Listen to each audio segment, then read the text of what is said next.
Well, good morning, everybody, and welcome to the Trig podcast of Joy and GOZOtv, where we are going Gozo. What? The weather's got you down. The brakes in your car, they don't even seem to work anymore. You're looking at your wallet at your waistline, bro, wondering, man, what is going on? Don't worry, my dear Gozo Nation. Let's spend the next few minutes talking about grace, talking about joy, talking about Gozo today here at the Trig podcast of Joy. We're going to be talking about what to do when God changes your plans. What to do when you're going in this direction, and then God's like, go in that direction. But before we do that, I want to make sure that you share this video with your friends. Leave me a comment below. Give me a thumbs up. Let me know if everything is sounding awesome. Do I look like I've lost 10 pounds? You're like, Trig, this is not a miracle working machine here. But I want to check out the stream here. Make sure everything sounds great, looks good. Welcome to Kyle. Welcome to Monica.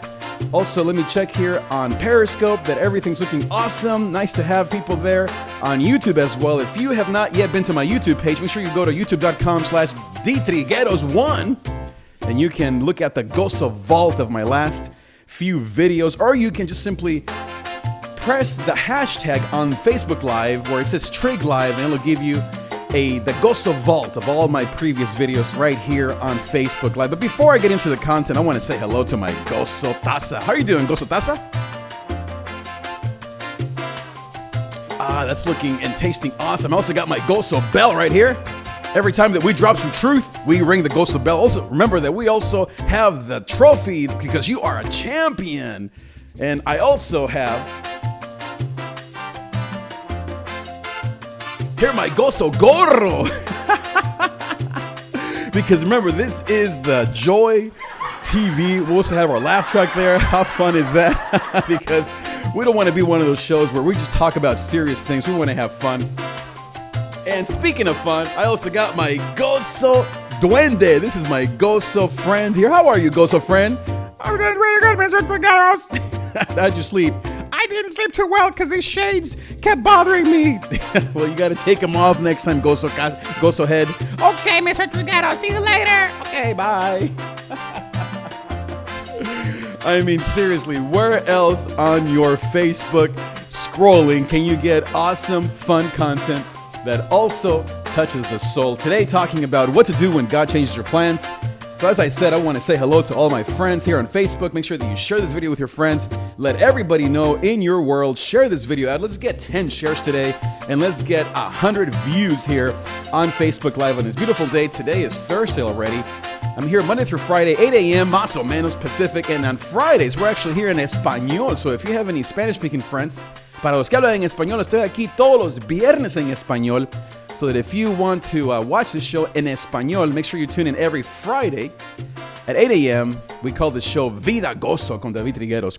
So as I say, always talking about the themes and the topics that matter to you. I want to say hello to Amarilis Castro. Nice to have you, mi querida amiga. Bienvenida. So today, I want to talk to you about this very important topic that's called what to do when God changes your plans. So, you know how sometimes, as I said, you're going in one direction and you really feel like God is in that he's with you in that process. Maybe you feel like with a family member or in your mental health or in your job or career that God has been walking with you in this direction. But then suddenly it seems like God changed his mind. Or maybe he now has another plan for you. And so now he's taking you in a different direction. And it leaves you wondering, what's going on? What just happened? I thought, God, that we were going this way. I thought that this is the way to success or to my goals and my future. And yet something happened that now changed the direction of my life. How do you feel when that happens? It feels difficult, right? It feels disheartening. You wonder, God, what are you doing now? And that's what happens to this story that we know very well, of the story of Noah in Noah's Ark. If you remember, Noah was going about his business, living life. He thought, hey, everything's going well. But then one day, God tells him, Noah, I'm going to destroy the earth because of all the evil in this world. And so you better get into the ark with your wife and your kids. Make sure you get some animals, and you are going to have to now go in this direction. And so, as you know, for the next 40 days, rain came down and there was a flood upon the earth. And God destroyed all of the people, all of the other animals, everything that he had created. He destroyed because of the evil of the people. It was a horrible, horrible day, horrible time of God's creation. But God had to do something. But for Noah, he's wondering, wait a minute, I thought I was going in this direction. I thought I was going to do this, God. I thought this was your promise. And now here he is in this ark for 40 days wondering, what is going on? Where are you taking me, Lord? So I want to give you 4 principles that will help you in case you feel in the same way, that you're stuck in this waiting period where you don't know exactly which way God is taking you. So before I keep going, make sure that you share this video with your friends. Make sure that you give me a thumbs up, a heart. Let me know if everything's going well, if you hear me just fine, and hopefully everything is going awesome. So the first thing that you can do is to get right with God. The first thing that you have to do when you're in the middle of this transition, you have to get right with God. Because so many times we feel like it's just God's fault. We think, well, God, you're just a bad God. You're punishing me. You don't care about me anymore. Don't you care that I'm perishing, that I don't have my job anymore? Don't you care that my family is not doing well? Don't you care that maybe my wife is not able to get a job that she wants or start her career? Don't you care? But the first thing we have to do is to get right with God.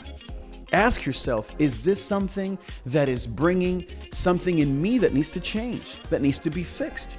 Remember back to the story, the reason why God brought about this flood, it was because of the evil of the people. There was something wrong that God had to fix. There was something in the heart of man, it says here in Genesis chapter 7, that was against the will of God. And so God had to take care of business. And so remember that God wasn't trying to just punish people or wasn't simply out to be a bully. He really had love and patience for people for many, many years. And remember, since then, that has never happened again. But in that moment in time, God had to press reset on his creation and basically had to have a restart. And so you have to ask yourself, number one, is do I need a spiritual restart? Do I need to get right with God before I start complaining or wondering why God is doing this or blaming God or blaming people? Maybe I need to check my heart. And I'm not saying that you should blame yourself or feel guilty or feel horrible or that you should feel condemned by God, because I know many of us already feel that way. But what I am saying is to ask yourself, Lord, is there something in me that needs to change? Do I need to go back to church? Do I need to begin to really think more about what does it mean to follow Jesus? Do I really maybe need to get rid of some friendships and some habits and maybe all the drinking that I do and all the weed smoking and all the partying and all the depression and all the anxiety and the fear? Do I need to ask myself, God, do I need a restart in my life? That's number one. Number two, very important here. So welcome, by the way, once again to Joe and to the rest of the people watching. Welcome. Number two, we're talking about what to do when God changes your plans and now you're wondering what to do. Welcome also to Judy. Nice to have you here, Judy. Number one was get right with God. Number two is wait during the crucible, or wait inside the crucible. So what I mean by that is that the temptation when we're in the season of waiting or wondering, Lord, why are we going in this direction now? Is to run away from that season. Is to say, I don't want to be here, God. I want to just get out of town. I want to run away and escape my problems and drink or get depressed or go and blame everybody else, get angry at life. But what you have to do is to wait inside the crucible. Crucible means a place where you put gold so that it's refined. In other words, it's a season where God is saying, trust me, son. Trust me, daughter. And that season can sometimes seem so long. It feels like it takes years sometimes until God brings you to his promise, right? But the thing that we have to do is to trust in the middle of the storm. Back to Noah. You remember the story. What did he do? He was in the storm for 40 days. And literally, it says later in the scriptures that it took 153 days for everything to subside. It took almost half of a year for him to get through the storm. Imagine Noah inside the ark complaining. What was that going to do? Nothing. How could he complain? He was literally stuck inside a big boat while it was pouring down cats and dogs. And he had cats and dogs inside the ark. There were cats and dogs inside and outside of his life. And sometimes that's how it feels, right? You look outside in your circumstances, it's raining cats and dogs. You look inside your family, how you feel inside of, your emotions or your circumstances or your family or the people you love, and you think, man, what a mess. It's raining cats and dogs inside and out. Wait and let God do his work. Be patient. Wait inside the ark. Remember that he's taking you somewhere, that he's keeping you from worse things. Remember that for Noah, the ark wasn't just a punishment. It wasn't some sort of terrible cosmic punishment that God was doing. He was protecting Noah and his family from peril, from a disaster, from death. Realize that the season that you're in, if you're waiting for the rain to pass, is a season where God is teaching you something, God is refining you, but you never know. Maybe God is keeping you from something worse. Be patient in the crucible, even if it lasts years. Be patient because God is protecting you. God is taking you somewhere. Number 3, we're talking about what to do when God changes your plans. So once again, I want to welcome Joe, Judy, and Xavier for being here. Welcome. Number 3, wait for his amazing grace. Wait and expect his amazing grace. So one of the things that happens when we're in this season of confusion is that we don't see the good things in life. We don't stop to smell the roses because we think, man, this is terrible. Everything about my life or my church or my job or my personal life is just a mess. But that's not true, is it? Look for the graces of God. Wait for his amazing grace. One day you will receive the grace that you're looking for. One day you will be able to look back and say, God was faithful. Back to the passage. What does it say? Remember Noah? He's in the ark. It's raining cats and dogs. There's just a disaster everywhere, right? But what happens? He opens that window. He has a raven go, and the raven doesn't come back. And then he has a dove go out 2-3 times every 7 days. And what happens? The first time, the dove comes back. Second time, it comes back with an olive branch. The third time, it finally finds a place to live and to build its nest. That means that the water had stopped going up and now there was dry land. And so the hope was coming. Every time the dove would go out, I can only imagine Noah waiting for that dove and wondering, Lord, are you finally going to get me to dry land? And then the dove would come back and he'd say, okay, not yet. But every time that dove would come back, it was a sign of the grace of God. And obviously, finally, when they landed on dry land and they came out, remember that there was a rainbow that came out where God promised Noah to never again destroy the land. And then it says that Noah came out and he worshiped. Him and his family built an altar and they built they made a time of worship and celebration, thanking God for rescuing them from the flood and from death and from destruction. That was his amazing grace. And so when you're going through a season of redirection where God is redirecting everything in your life, look for his amazing grace. Ask yourself, are there graces in my life right now? What do I mean by grace? I mean moments of joy, moments of God's compassion, moments of hope.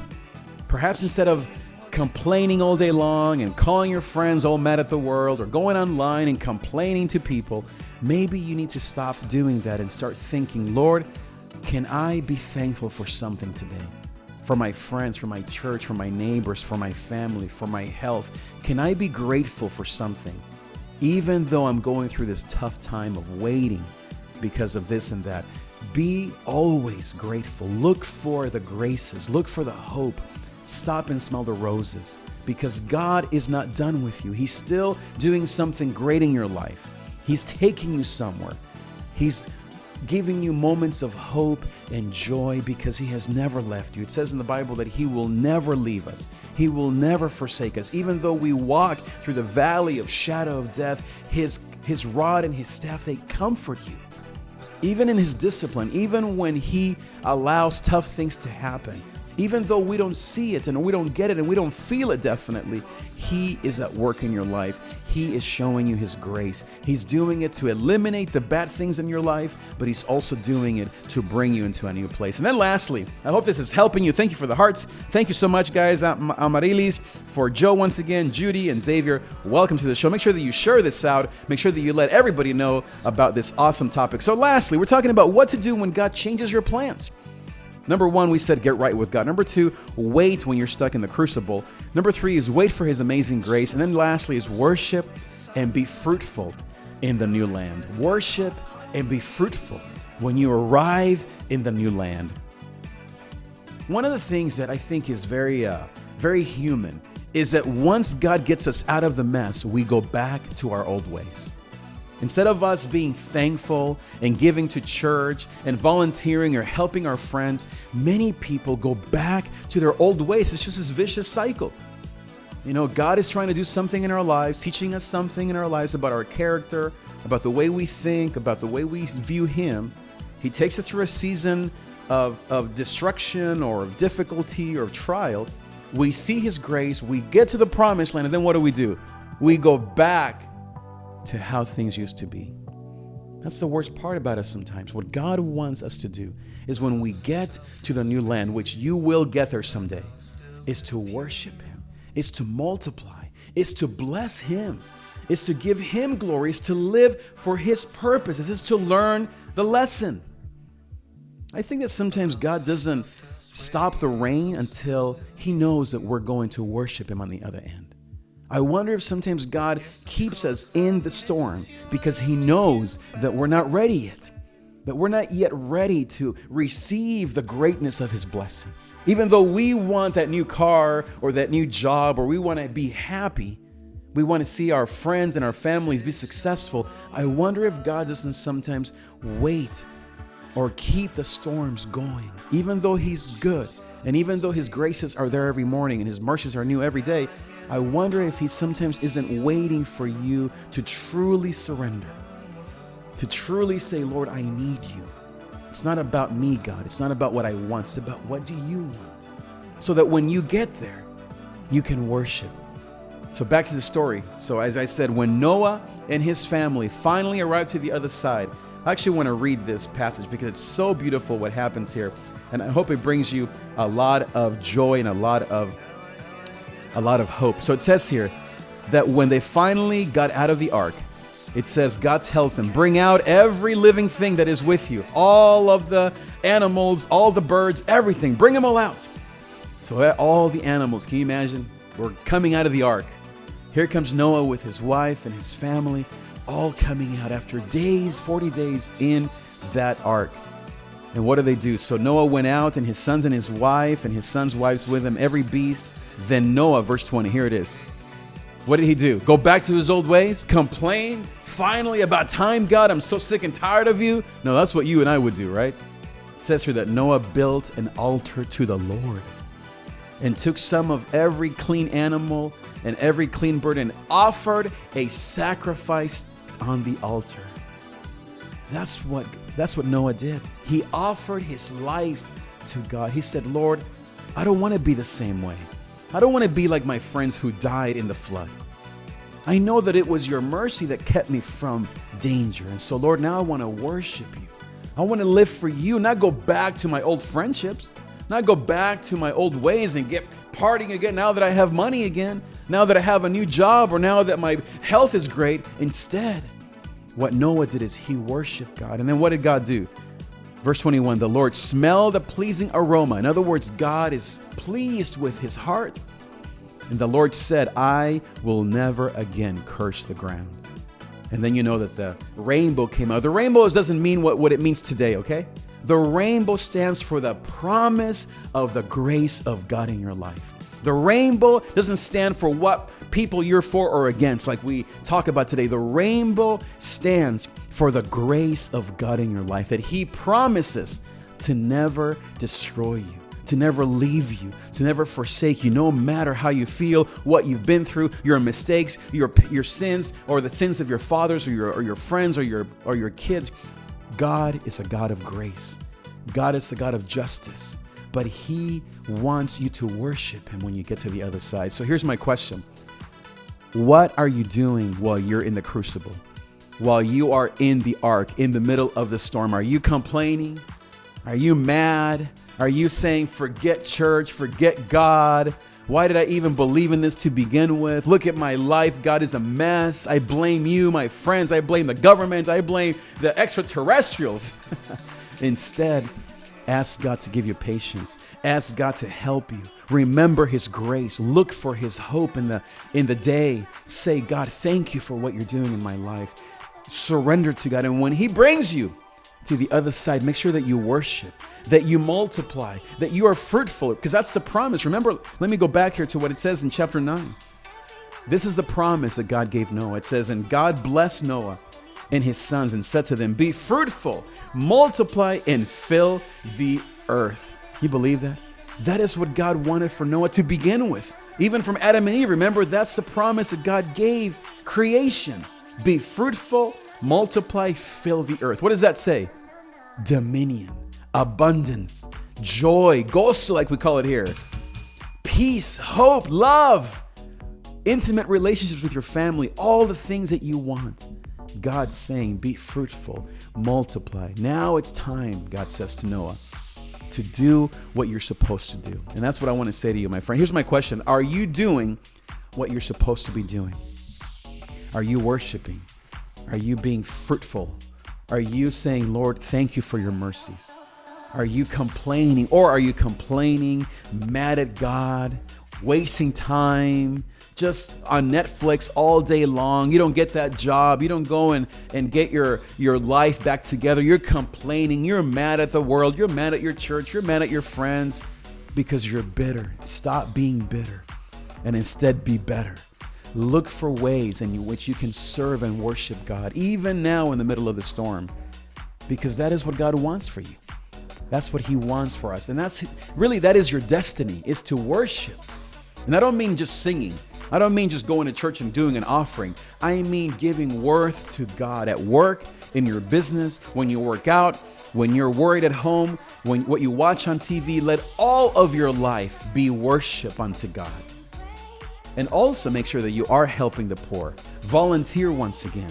Give to the church again. Go back, and not just once a month or every 3 months. Every week. Be there 5 days a week. Because that's how you're going to get filled with the presence of God. So I hope, my dear friend, as I go here on this beautiful day, that this message has filled you with joy. Thank you, my brother Lee. Thank you for all that you do. Thank you to Obed. Thank you to my brother Xavier, Bruta Meso, for Judy Weckerly, for Joe Romaldo, for Amarilis Castro. For all of you, I thank you for being here. Make sure that you share this video with your friends. Make sure that you let everybody know about GOZOtv and the Trig Live Show Monday through Friday, in English Monday through Thursday, 8 a.m.